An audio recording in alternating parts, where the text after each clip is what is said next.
नमस्कार, मैं शेखर त्रिवेदी। कहते हैं कि एक बार की गलती से जो सबक ना ले या ले वो सच्चा इंसान होता है, लेकिन हमारे सिस्टम को चलाने वालों की नीयत का क्या करें, जो कसम खाकर बैठे हैं कि हम गलतियों से सबक नहीं लेंगे। उत्तराखंड में साल 2013 की आपदा ने बताया था कि कुदरत की राह में रोड़े अटकाने का नतीजा क्या होता है।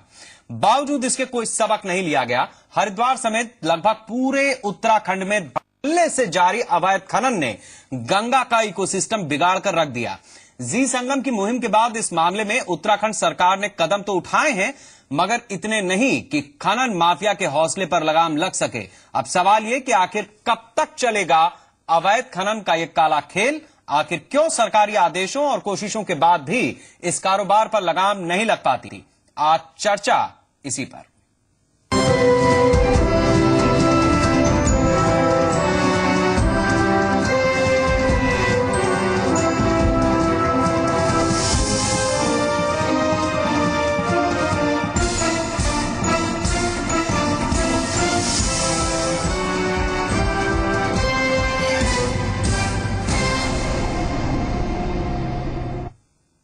जी संगम की मुहिम रंग लाई है। हरिद्वार में अवैध खनन बंद करने के लिए अनशन पर बैठे स्वामी शिवानंद से बातचीत के लिए सरकार ने एक प्रतिनिधि भेजा है। साथ ही मामला सुलझने तक खनन पर रोक लगा दी।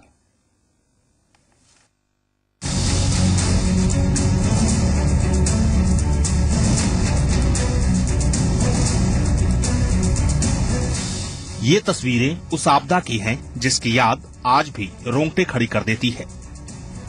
पहाड़ों का सीना चीर कर आई कुदरत की तबाही ने उत्तराखंड को जो जख्म दिया था, उसके घाव आज भी नहीं भरे। इस आपदा ने यह बताया था कि कुदरत की राह में रोड़े अटकाने का अंजाम क्या होता है, लेकिन क्या इससे कुछ सबक लिया गया? गंगा का सीना चाक कर यहाँ की मिट्टी से नोट बनाने का यह गैर कानूनी धंधा हरिद्वार में सालों से फल फूल रहा है। अदालतों से लेकर पर्यावरण से जुड़े प्राधिकरणों तक ने न जाने कितने आदेश दिए, कितनी सख्ती दिखाई, मगर ना तो खनन माफिया के हौसले कम हुए और ना ही यह धंधा बंद हुआ। गंगा के उद्गम स्थल से महज कुछ घंटों की दूरी पर हालत इस कदर हो चुकी है कि अब घाट नहीं, सिर्फ गड्ढे नजर आते हैं। अधिकारियों को फिक्र नहीं, नेताओं को चिंता नहीं, लेकिन संत क्या करें? संतों की तो जिंदगी है गंगा, सो उतर आए आंदोलन पर। मात्र सदन के संत स्वामी शिवानंद ने खनन को तत्काल बंद करने की मांग करते हुए अन्न जल त्याग दिया। जी संगम ने संत शिवानंद की मुहिम में साथ दिया तो सरकार भी पसीज गई। सिलसिले में मैंने जिलाधिकारी हरिद्वार से बात करके आज एक पत्र भी निर्गत कर दिया। शासन के अग्रिम आदेशों तक पूर्णतः पोकलैंड मशीन का प्रयोग प्रतिबंधित है। लेकिन सवाल ये कि क्या वाकई इससे कुछ हासिल होगा? क्या वाकई अवैध खनन का एक काला खेल बंद हो जाएगा? क्या वाकई जिम्मेदार लोगों पर कार्रवाई होगी? क्या वाकई इस खनन के खेल का सिंडिकेट ध्वस्त होगा? क्या वाकई इतनी इच्छा शक्ति है हमारे तंत्र में? संत निराश हैं क्योंकि उन्हें इस खानापूर्ति की आदत सी हो गई है। यहाँ के डीएम साहब ही सबसे बड़े करप्ट अधिकारी हैं। हमारी मांग में एक है जी कि इनको सस्पेंड करके और इन पर जांच बैठाई जाए। हमारे पास पुख्ता प्रमाण है कि इन्होंने कैसे फाइल को दबाया, इन्होंने कैसे गलत आख्या दिया, इन्होंने कैसे सीपीसीबी और एमओईएफ के आदेश का उल्लंघन किया। तो यहाँ दोनों पक्ष के सत्ता विपक्ष दोनों मिल करके ही गंगा को लूट रहे हैं। मई की तपिश में संतों का गुस्सा उबल रहा है, सो सामाजिक कार्यकर्ता और नेता भी आगे आए हैं। जब वो सारे के सारे खनन के मामले अपने साथ ले लेंगे, अपने लोगों को दे देंगे, जब सारे नदियां खोद देंगे, अब अगले बार जब बाढ़ आएगी ना, तो मैं सोचता हूँ उसमें सारे कांग्रेसी बह जाएंगे। सेंट्रल पोल्यूशन कंट्रोल बोर्ड की टीम ने अपने जो सुझाव उत्तराखंड सरकार को दिए हैं उनमें स्पष्ट रूप से लिखा है, अपनी रिपोर्ट में भी मेंशन किया है कि उन्होंने पाया कि सरकार का कोई भी नुमाइंदा इन स्थानों में जहां खनन होना है वहां नहीं पाया गया और बड़े स्केल पर पोर्टलैंड और अन्य मशीनों की सहायता से वहां खनन हो रहा है। आरोप लगे हैं तो जवाब भी तैयार है। सुनिए उत्तराखंड कांग्रेस के अध्यक्ष किशोर उपाध्याय को। मैंने माननीय मुख्यमंत्री जी से जानकारी चाहिए। उन्होंने कहा कि भाई आप बता दो, कोई बता दे। मेरे कार्यकाल में जो 1 साल से ज्यादा का कार्यकाल हुआ है, मैंने तो कोई एक भी पट्टा किसी को नहीं दिया है। तो ये जो छवि खराब करने के लिए लोग इस तरह का माहौल बनाते हैं, मेरे ख्याल से उनको ये भी ध्यान में रखना चाहिए कि इससे राज्य की छवि पर भी असर पड़ता है। सियासत की अदावत में विरासत का सवाल अक्सर धुंधला रह जाता है। विरासत जो गंगा जैसी नदियों के जरिए हमें मिली है और जिस विरासत को दुधारू गाय मानकर इतना दोहन किया जा रहा है कि विरासत का वजूद ही खतरे में है। सरकार ने एक कदम आगे बढ़ाया है। मुख्य सचिव ने हरिद्वार के डीएम के साथ खतो किताबत शुरू कर दी है। ऐसे में सिर्फ उम्मीद पाली जा सकती है कि कम से कम कुछ तो तस्वीर बदलेगी। हालांकि खनन से जुड़ी सियासत और रसूख का खेल इस उम्मीद को पालने नहीं देता। हरिद्वार से नरेश गुप्ता और देहरादून से सोनू सिंह के साथ ब्यूरो रिपोर्ट, जी मीडिया। और इसी मुद्दे पर ज्यादा चर्चा के लिए मेरे साथ खनन विशेषज्ञ मनोज रावत जी हैं। मनोज जी, आपका बहुत स्वागत है। मैं आपसे जानना चाहूंगा कि सरकार ने जिस तरह से कहा है कि अवैध खनन बंद कर दिया जाए, मुख्य सचिव ने डीएम को चिट्ठी लिख करके कह दिया कि अवैध खनन नहीं होना चाहिए, इसके मायने क्या है? मतलब इसके बाद जांच होगी, इसके बाद कोई कार्रवाई होगी, उन लोगों को पकड़ा जाएगा, या फिर ये कह दिया कि भाई अभी रुके रहो, हम व्यवस्था बना लें, उसके बाद फिर आगे करना जो करना है?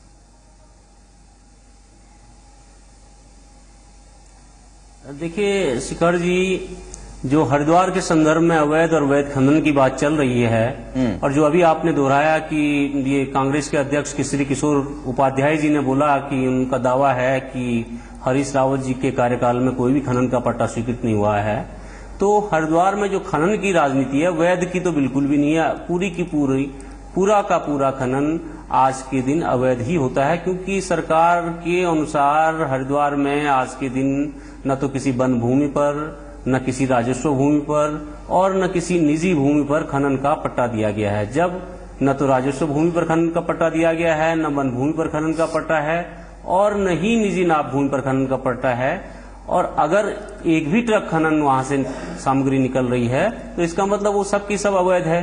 अब आप कहेंगे कि अवैध कैसे है, तो जो मेरी जानकारी है उसके अनुसार ये है कि सिंचाई विभाग ने किसी ठेकेदार को कुछ किलोमीटर का दायरा इसलिए दिया है कि ये जो नदी को चैनलाइज करेंगे, नदी ताकि बाढ़ नियंत्रण हो, लेकिन उनका काम जो हो रहा है वो सैकड़ों ट्रकों, 50 पोकलैंड मशीनों, जेसीबी मशीनों से हो रहा है और उसको अवैध खनन की पराकाष्ठा ही कहेंगे। मनोज जी, मैं आपसे ये भी समझना चाहूंगा और हमारे बहुत सारे दर्शक इस बात को लेकर जरूर कौतूहल होगा उनमें कि जब सरकार की तरफ से किसी तरह का कोई पट्टा नहीं है, ये अवैध खनन होता है, इतनी बात समझ में आ गई, तो जाहिर सी बात है कि इस अवैध खनन के पीछे जो लोग हैं उनको ये पता होगा कि उनके खिलाफ किसी तरह की कोई कार्रवाई नहीं होनी है। अभी भी किसी तरह की कार्रवाई की बात नहीं हुई है, सिर्फ इतना कहा गया कि अवैध खनन रोक दिया जाए। तो क्या ये माना जाए या समझा जाए कि दरअसल इस तरह के जो अवैध खनन होते हैं उसमें ऐसा नहीं है कि सरकार को किसी को पकड़ना है, अब अपना गला कौन दबा पाएगा?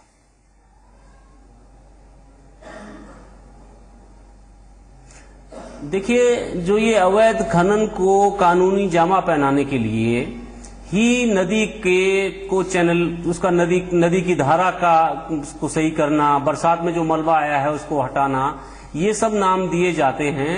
मनोज जी, मैं आता हूं आपके पास। हमारे साथ इस समय मातृ सदन के अध्यक्ष स्वामी शिवानंद जी भी जुड़ गए हैं, फोन लाइन पर हैं, मैं आऊंगा आपके पास। शिवानंद जी, मैं आपसे जानना चाहूंगा कि सरकार ने कहा है, मुख्य सचिव ने चिट्ठी लिखी है डीएम को हरिद्वार के, कि एक जो अवैध खनन हो रहा है उसको रोक दिया जाए, साथ ही एक प्रतिनिधि मंडल भी आपके पास भेजा गया है, ऐसी सूचना आ रही है। क्या आपने रूपरेखा तैयार की, क्या बातचीत हुई या होगी आपकी, और इस चिट्ठी के क्या मायने हैं? अभी तक इस भी नहीं है, लेकिन प्रश्न यहाँ अभी ये है कि इस तरह का पूरा खेल, जबकि ये सफाई के नाम पर गंगा में सफाई की यहाँ जरूरत ही नहीं है। हमको इन्वायरमेंटल मिनिस्ट्री के एक्सपर्ट से बात हुई है, उन्होंने कहा है कि हरिद्वार में तो सफाई का सवाल ही नहीं उठता है, गंगा कहते हैं मिलधारा में। तो इस तरह से ये लोग जो काम किए हैं 50 पोकलैंड से और 1000 से ज्यादा ट्रैक्टर से दिन रात जो खनन करके अनेक डिपो को नष्ट किया गया है, ये तो अभूतपूर्व है। और इसमें हमारे हरिद्वार के डीएम साहब की डायरेक्ट संलिप्तता है। हमें सूचना अधिकार में आ चुका है कि ये टेंडर किसी को दिया ही नहीं गया है, ये ये जो नाम आ रहा है इसका कहीं कोई रिकॉर्ड नहीं है। 400 करोड़ की बात है और ये लोग बिना कागज पर देखे हुए समस्त चीज को डका जाना चाहते थे। वो तो समझिए कि हम लोगों की नजर पड़ी और हम लोग ये किए तो भी कम से कम कितना माल लेंगे इसका कोई ठिकाना नहीं है। तो एस्टिमेशन का सवाल है। तो अब हमारी जो वार्ता होगी इसमें प्रथम सवाल तो ये उठेगा कि इतना जो अवैध कर दिया तो इस अवैध के लिए तो ऐसे हुआ ना कि किसी खजाना को कोई लूट ले और जब बहुत लूट ले तब कहा जाएगा कि अब बंद करो, अब खजाना लूटना बंद करो। तो लेकिन खजाना जो लूट लिया है गलत तरीका से उस पर तो एक्शन होना नितांत जरूरी है। ठीक है, यही बात शिवानंद जी, यही बात हमारे बहुत सारे दर्शक समझना चाहते होंगे। आप तो स्वामी हैं, माना कि चलिए चोर की भी किस्मत होती है, उसकी किस्मत है भाई, ताले टूट रहे हैं, वो नहीं पकड़ा जा रहा है, बहुत अच्छी बात है। लेकिन मैं यहां पर आपसे ये जानना चाहूंगा कि ये कैसे चोर हैं जो पकड़े भी जाते हैं और सफेद पोश भी बने रहते हैं, सिवाय ट्रैक्टर ट्रॉली के आज तक कुछ पकड़ा ही नहीं गया। यही तो विचित्रता है, यही तो विडम्बना है और यही तो कहने के लिए सब हैं कि हम गंगा के सफाई के लिए। आप बताइए जिस गंगा में हजार से ज्यादा ट्रैक्टर चलता रहेगा उसमें उसको सफाई की क्या जरूरत होगी? वो तो वहां पर उसको दूषित कर रहा है। तो इस तरह का जो ये है खेल है, इसी खेल के लिए तो हम लोग अपने प्राणों की बाजी लगा देते हैं, प्राणों को उत्सर्ग करते हैं। हमारे शिष्यों की का बलिदान हुआ है, हत्या भी हुई है। तो इस तरह की बातों के लिए हम लगे हुए हैं। और सबसे बड़ी विडम्बना है कि हरिद्वार की विडम्बना है कि ये और सब जो हैं इन लोगों को ये चीज दिखलाई ही नहीं पड़ रहा है। तो इसके लिए हम क्या करें? हम तो अपने आप को लगाए हुए हैं। स्वामी जी, कुछ दिनों पहले मैं अपने दर्शकों के लिए भी ये बहुत जरूरी है जान लें, कुछ दिनों पहले मैं हरिद्वार आया गंगा नहाने।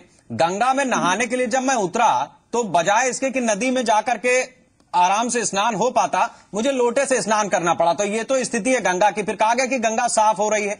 जिस बात का आपने जिक्र किया है, मैं आपसे ये समझना चाहता हूं कि दरअसल गंगा का पानी रोका जाता है, फिर उसे आगे बढ़ाया जाता है, और इस बीच में जिस तरीके का ये खेल होता है, ये किस तरीके की सरकारें हैं, ये किस तरीके के प्रशासनिक अधिकारी हैं जो दरअसल यही नहीं समझ पाते हैं कि पोकलैंड मशीनें या ट्रैक्टर पकड़ लेने से उस माफिया तक वो कभी नहीं पहुंचेंगे। और अगर ये ट्रैक्टर या पोकलैंड मशीनें आखिर किसी के नाम पर तो होंगी, क्या वजह है कि इनको नहीं पकड़ा जाता? क्या ये कमीशन ऊपर तक जाता है? नहीं, इसका तो एक सीधा सा उत्तर है कि ये खेल तो केवल उन्हीं लोगों का नहीं है।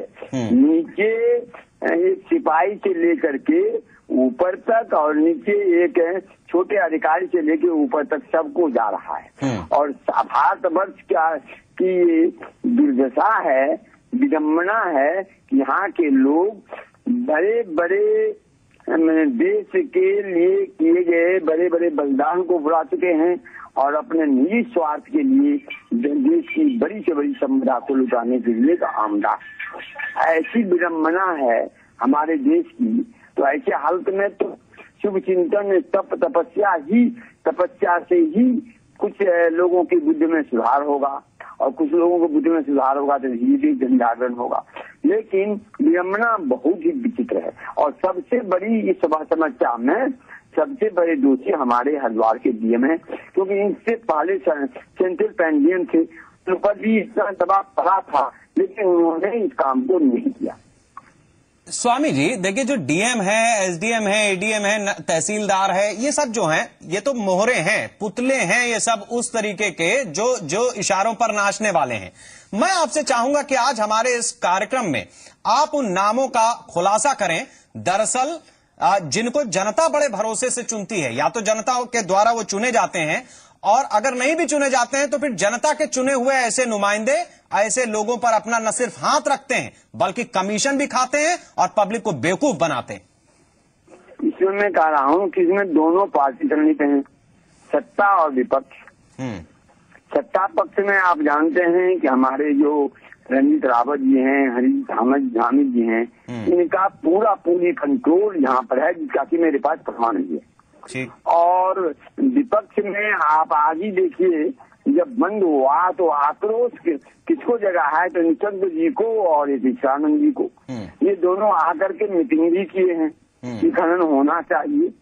तो अब इससे तो स्पष्ट हो रहा है ना कि सत्ता विपक्ष दोनों मिलकर के और बंदरबान कर रहे हैं। हरिद्वार के सांसद हैं, के विधायक हैं, और ये लोग जब बंद हुआ है तो आज मोबिलाइजेशन किए हैं, बाल कुमारी में मीटिंग किए हैं, खनन होना चाहिए। अरे पत्थर आता नहीं है गंगा की, तो कितने पत्थर को उठाओगे, कितने द्वीपों को न छोड़ दोगे? क्या गंगा को ही पातालगामी कर दोगे? और ये काम आज मीटिंग करके, खुलेआम मीटिंग करके ये दोनों किए हैं। तो इसे सत्ता और विपक्ष दोनों के इसमें समान भागीदारी है। ठीक है, बहुत शुक्रिया आपका शिवानंद जी, हमें अपना वक्त देने के लिए और इन नामों का और नामों के साथ जुड़े हुए कारनामों का खुलासा करने के लिए। मनोज रावत जी हमारे साथ बने हुए हैं। ये इस देश की विडंबना ही है कि जिसे मां कहकर, गंगा मां कहकर उसकी पूजा अर्चना होती है, सिर्फ इसलिए नहीं कि गंगा को बड़ा पवित्र माना गया है और उसे मां का दर्जा दिया गया है। ये एक आस्था से जुड़ी बात है, लेकिन आप सोचिए कि जिस तरीके से ये खनन हो रहा है, जिस तरीके की आपदाएं आ रही हैं, अरे कुदरत के सामने इंसान इतना बौना है कि एक धरती जरा सी डोलती है तो आप देखिए कि हजारों किलोमीटर दूर तक उसका असर दिखाई देता है। केदारनाथ में जो कुछ हुआ वो सबके सामने है। एक जरा सा पानी की एक धारा, मतलब कुदरत के हिसाब से वो मामूली सी एक धारा थी जिसने अपना रास्ता छोड़ दिया, नया रास्ता पकड़ लिया। तो आप देखिए कि इंसान की ये पूरी जो बस्तियां बसाई हुई थी वो किस तरीके से ताश के पत्तों की तरह ढहती चली गई। अब जो स्थिति बनी हुई है उसमें इस तरीके का खनन अभी भी जारी है। समझ में नहीं आता कि आखिर ये किसकी जड़ें खोद रहे हैं। ये अपनी ही जड़ें खोद रहे हैं या फिर दरअसल कुदरत से कुछ चाहते हैं ऐसा जो दरअसल अभी तक किसी ने देखा ना हो।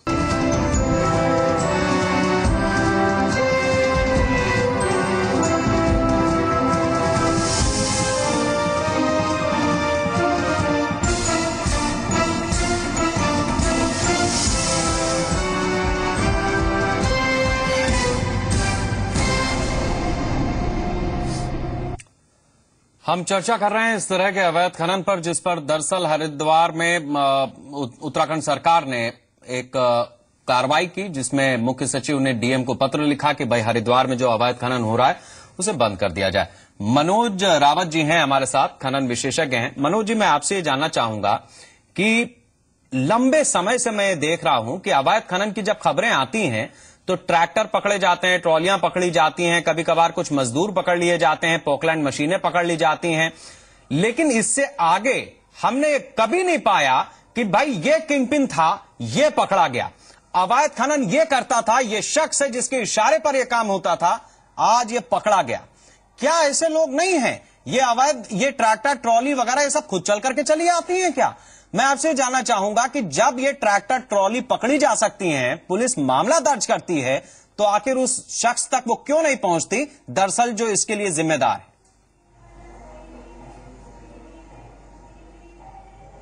है? देखिए, इसमें कई बार कुछ पुलिस ऑफिसर्स ने, कुछ जिला अधिकारियों ने आगे बढ़कर के कुछ बहुत अच्छी जांचें करी थी, लेकिन उन जांचों में वे लोग आते हैं कि जो सत्ता के सीट्स पर होते हैं या इन जांचों का मतलब वो कागजों के अलावा, कागजों के पुलिंदे के अलावा कुछ नहीं रह जाता है। और जो अधिकारी इन जांचों को करते हैं उनको भी बहुत सिस्टमेटिकली डिमोरलाइज किया जाता है, उनको पोस्टिंगों से हटाया जाता है। इसलिए आज तक के इन खनन, अवैध खनन के पीछे जो सबसे बड़े हाथ हैं, और जो अभी स्वामी शिवानंद जी ने कहा है कि इसमें पक्ष और विपक्ष दोनों का हाथ है, और वो इतने ऊंचे लोग हैं कि उन तक जाना पुलिस अधिकारियों के बस की बात या जांच करने वाले अधिकारियों की बस की बात नहीं होती है। बहुत शुक्रिया अपना वक्त हमें देने के लिए और इस अहम विषय पर अपने विचार रखने के लिए। इसमें कोई दो राय नहीं है कि ऐसा नहीं है कि किसी अधिकारी ने यह हिम्मत नहीं दिखाई। हम सारे अधिकारियों को कटघरे में खड़ा नहीं कर सकते। वजह उसकी यह है कि वो छोटे से छोटा कांस्टेबल भी है और बड़े से बड़े अधिकारी भी हैं जिन्होंने अपनी जान गंवाई है। याद रखिएगा, जान गंवाई है। हिंदुस्तान के अलग अलग हिस्सों में, कभी मध्य प्रदेश में, कभी उत्तर प्रदेश में, कभी उत्तराखंड में इस तरीके की खबरें आती रही हैं कि अवैध खनन करने वालों पर जब कार्रवाई की बात आई तो ट्रैक्टर से रौंद दिया गया अधिकारी या वो कांस्टेबल। तो इस तरीके की बात नहीं है कि पूरी व्यवस्था ही चौपट है, लेकिन इसमें भी दो राय नहीं है कि एक बेईमान को बचाने के लिए 99 बेईमान और खड़े हो जाते हैं, और एक ईमानदार अगर कोई अपनी बात रखना चाहता है तो 100 के 100 मिलकर के उसको चुप कराते हैं। जाहिर सी बात है कि धरती को जिस तरीके से फाड़ा जा रहा है, जिस तरीके से गंगा को निचोड़ा जा रहा है, यकीन जानिए कि इंसान की ताकत आज भी इतनी नहीं है कि वो कुदरत से इतना बड़ा पंगा ले सके। बस खैर मनाइए कि कुदरत अपने रंग ना दिखाए तो बेहतर है। नमस्कार।